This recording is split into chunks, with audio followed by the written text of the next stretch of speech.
Public service announcement for bullying and suicide. My name is Adam Pateo.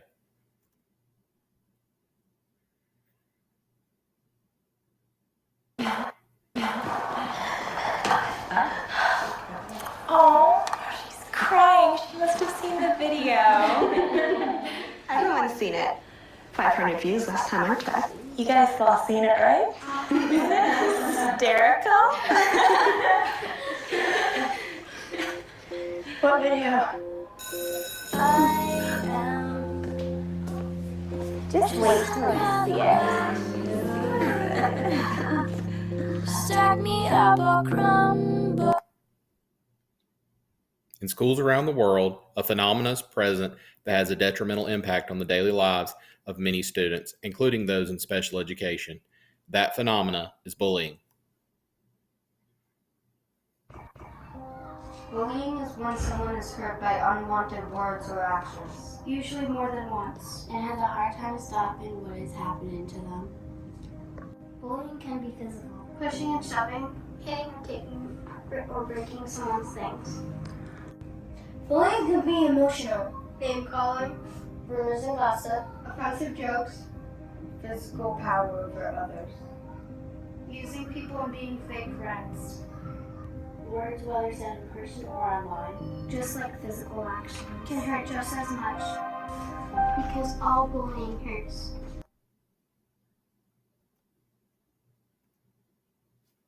Students with disabilities are 2 to 3 times more likely to face bullying than other non-disabled peers.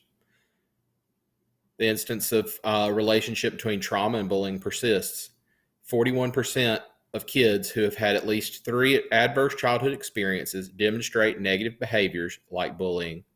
As the numbers of adverse childhood experiences increase, the likelihood of adolescent violence-related perpetration, including bullying, also increases.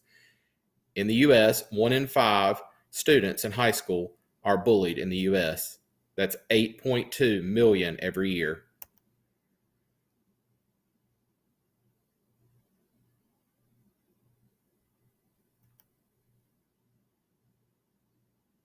There's a sad but true link between suicide and bullying.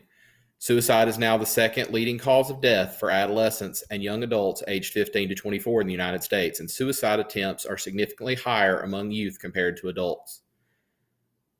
The percentage chance of suicide is prevalent in behavior according to the bullying role, from not involved to bullying victim. Bullying victim is someone who is both a bully and a victim, and currently it sits at 20%. On the left side of your screen, you'll see warning signs attributed to both psychological and physical and outward appearance for students, or red flag indicators for those who are considering suicide, as well as students who may be involved in bullying or may be bullied at school. The prevalence of suicidal thoughts and behavior among high school students in 2019 was 19% seriously considered attempting suicide. 16% of students had made a suicide plan. 9% of students had attempted suicide, and 3% of students had made a suicide attempt but had to be treated by a medical professional. Adolescence is a difficult time in the life of a child who is trying to find their way. This time in life can be trying for most individuals. Trying to figure out who they are and who they want to be in life is difficult. However, sometimes bullies get in the way and make life even harder. Sometimes bullies make life almost unbearable. I would know. I was bullied as an early child from grades 3 through 11. I was a large child. I was a lot taller than most of the other students in my grade, and I was much heavier. I was called the Jolly Fat Giant. I was called the Giant Teddy Bear, and I was ridiculed by my classmates, my teachers, and female students who thought that I was creepy because I wanted to get to know them and be their friend. It was detrimental to my self-esteem. And in middle school, my best friend committed suicide from the same mental struggle that I dealt with. But rather than take the same choice he made, I chose to seek help and try to make things better in the world. And that's why I became a teacher, because I wanted things to be better than what they were for me. On this slide, you'll see a screen that has resources for families and students. We have chat lines for students to get help from trained counselors in mental health crisis.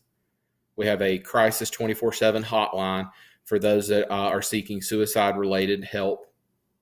We have tip sheets and web resources for parents and teens. And then the last two items pertain to parents.